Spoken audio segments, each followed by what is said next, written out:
तालियां हमारे प्यारे बच्चों के लिए।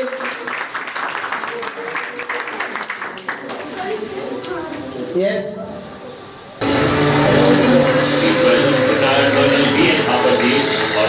विजय थापर आर्मी में 4th जनरेशन था। His father Colonel Thapar, his grandfather, his great grandfather, all were in the army.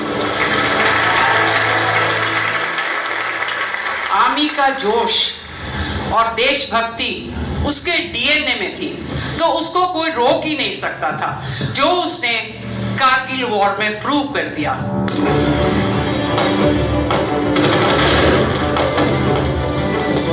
1999 की सबसे पहली जो विक्ट्री थी इंडियन आर्मी की, दैट वाज तोलोलिंग कैप्चर, जिसमें विजय थापर ने भाग लिया एंड ही कैप्चर्ड बर्बाद बंकर।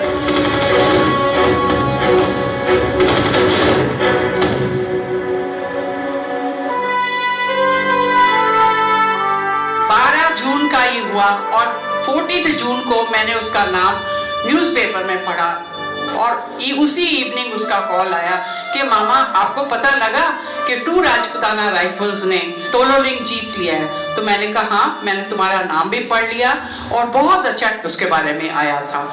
उसके बाद उसने कहा कि अभी आपको 20 दिन के बाद मैं कॉल करूंगा, अभी ना मुझे एक और टास्क मिला है। सो मैं तो एक फौजी डॉटर इन लॉ हूँ, फौजी वाइफ हूँ और ऑफ कोर्स फौजी मदर, तो मुझे तो टास्क का मतलब समझ आ गया कि he is going for another attack.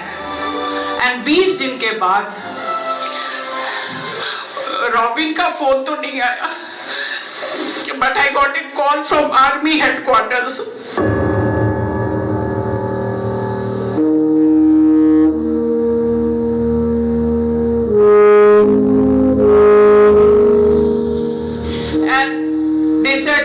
Very sorry, and we are informing you that your son Captain Vijay Thapar has laid down his life for his nation.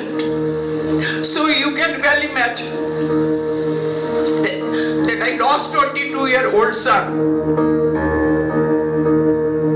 है मेरी ज़मीं अफसोस नहीं जो तेरे लिए सौ दर्द से महफूज रहे तेरी आन सदा, चाहे जान मेरी ये रहे ना रहे।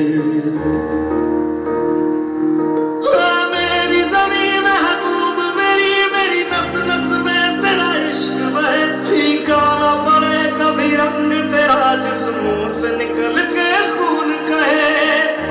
जब वो सेकंड अटैक के लिए जा रहा था, second attack was on 3 Pimples Knoll, उसकी हाइट इतनी ज्यादा थी, you could see दुश्मन जब पूरी तैयारी के साथ ऊपर बैठा था और पूर्णिमा की रात थी उस दिन, तो you could see के वहां से वापस आना कितना इजी है या नहीं है। सो 4 घंटे पहले उस अटैक से उसके साथ उसका फ्रेंड था कैप्टन तोमर। सो उसने तोमर को कहा कि सुनो तोमर, मैं एक लेटर लिख रहा हूँ, इफ आई कम बैक तो आगे फाड़ दूंगा, और अगर मैं वापस नहीं आया तो ये लेटर मेरे को तुम जाके नोएडा में मेरी फैमिली को दे देना। And friends, we got that letter through Tomar only.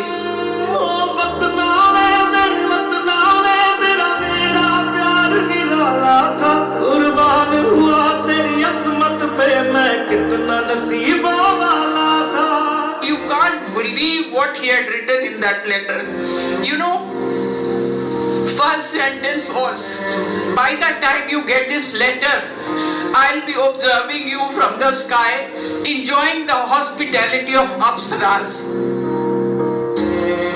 और मैं बहुत खुश होगा, मैं आपको स्काई से देखूंगा। ओ माई मेरी क्या फिक्र तुझे, क्यों आँख से दरिया बहता है, तू कहती थी तेरा चांद हूँ मैं और चांद हमेशा रहता है।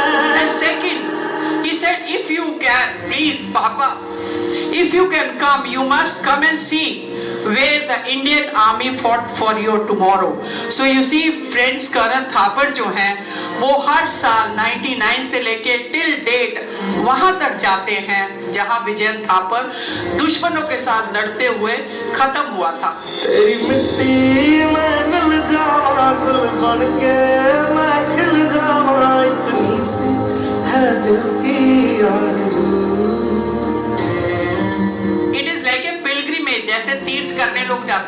कर्नल थापर किसी तीर्थ पे नहीं जाते, वो सिर्फ कारगिल जाते।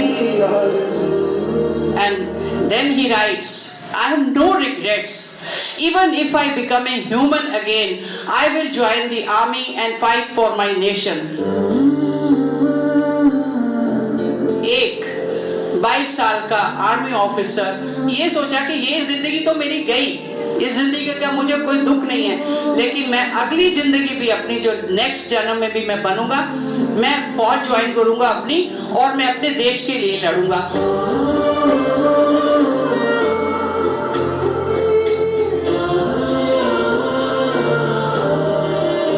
So friends, I want कि मैं हमेशा 7 जन्मों तक विजय की माँ बनूं और विजय मेरा बेटा बने।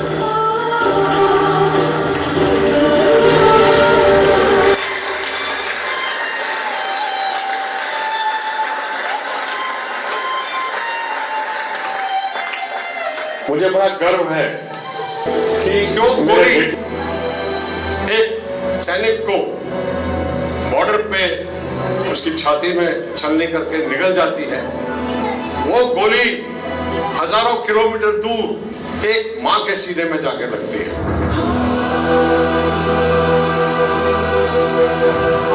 और वो घाव ऐसा घाव है जो पूरी उम्र नहीं भरता।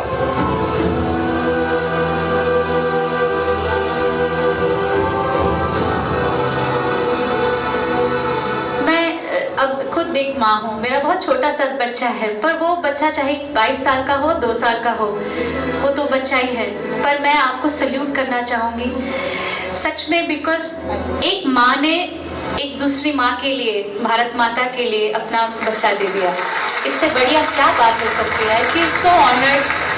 भारत माता की, भारत माता की। पीयूष की आज की परफॉर्मेंस उन सभी शहीदों को समर्पित है जिन्होंने अपनी हर सांस को इस देश की हिफाजत के नाम कर दिया। और इसीलिए घर बैठी ऑडियंस से हमारी गुजारिश है कि पीयूष की परफॉर्मेंस के दौरान आज अपने घर पे कैप्टन विजय थापर जैसे शहीदों के लिए एक दिया जरूर जलाएं। Wish you all the very best my friend.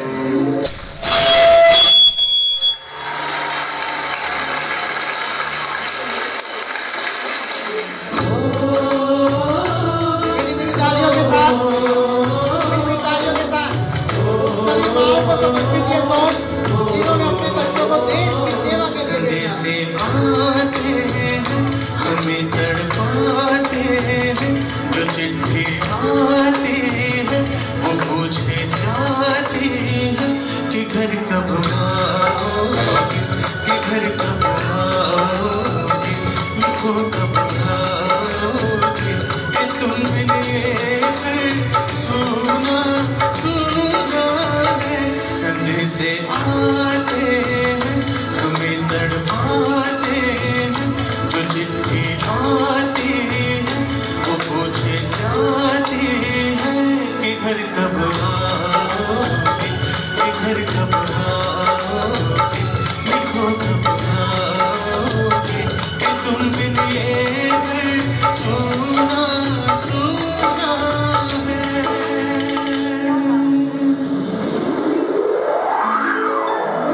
Mummy papa, जब तक आपको एक खत मिलेगा तब तक मैं दूर ऊपर आसमान से आप सभी लोगों को देख रहा होगा, और मुझे इस बात का बिल्कुल भी गम नहीं होगा कि मुझे फिर से एक बार इंसान का जन्म मिले, तो भी मैं भारत माँ के लिए शहीद होने के लिए तैयार हो जाऊंगा।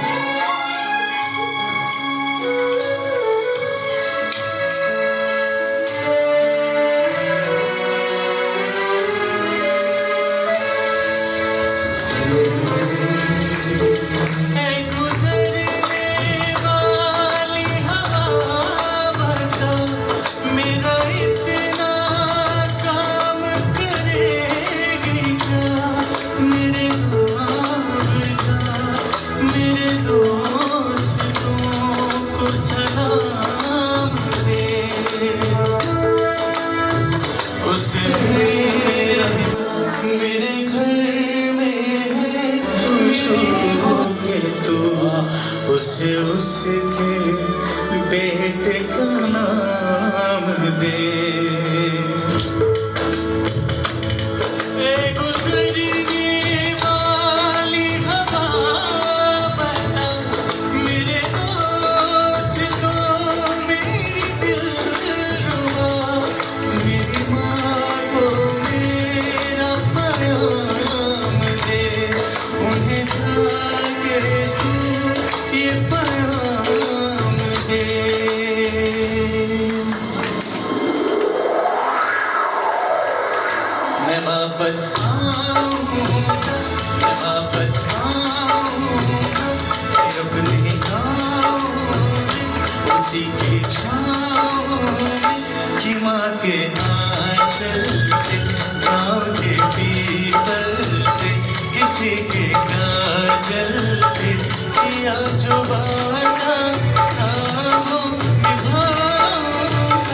दिल को छू लिया दिल।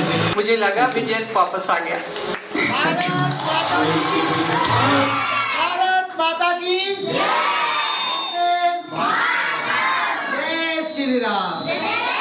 के लिए भेजते हैं कुछ मर्यादा पुरुषोत्तम राम तो वापस आ जाते हैं, पर कुछ राम ऐसे होते हैं जो वापस नहीं आ पाते अपनी माँ के पास। तो उन सब माओ को समर्पित ये सॉन्ग। यस, जोरदार क्लैपिंग उनके। हेलो, जब आप ये सॉन्ग सुन रहे थे तो आपको क्या फील हो रहा था? हैं? दर्द हो रहा था।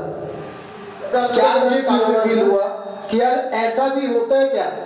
हम तो सुबह माँ से आशीर्वाद लेके आते हैं, माँ मुझे आशीर्वाद दो ताकि मैं बच्चों को आगे बढ़ाने का काम करूं। वापसी आ भी नहीं रहा। आप सोच के देखो, इस फीलिंग को जब आप फील करोगे तो आपको पता चलेगा कितना मुश्किल क्षण होता है उस परिवार के लिए कि जिसने माँ के गोद से जन्म लेने के बाद भारत माँ की सेवा के लिए अपने आप को आगे बढ़ा दिया। तो मैं उस सभी परिवार के सदस्यों को जो सरहद के ऊपर काम कर रहे हैं उनको तो मैं नमन करता हूँ। साथ साथ आप भी देखो, ध्यान रखें, आप भी सरहद के उस पार काम नहीं कर रहे, हम सरहद के इस पार काम कर रहे हैं। हम आने वाली जनरेशन को क्या देके जा रहे हैं? क्या हमारी जनरेशन समाज और देश के लिए बन रही है या नहीं बन रही?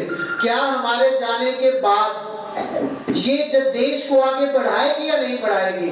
इस प्रकार की मानसिकता अगर हमारे मन के अंदर है ना, तो वो देश के ऊपर जो बॉर्डर के ऊपर खड़े हैं उनके लिए आंतरिक सुरक्षा हमारी जिम्मेवारी है। तो हम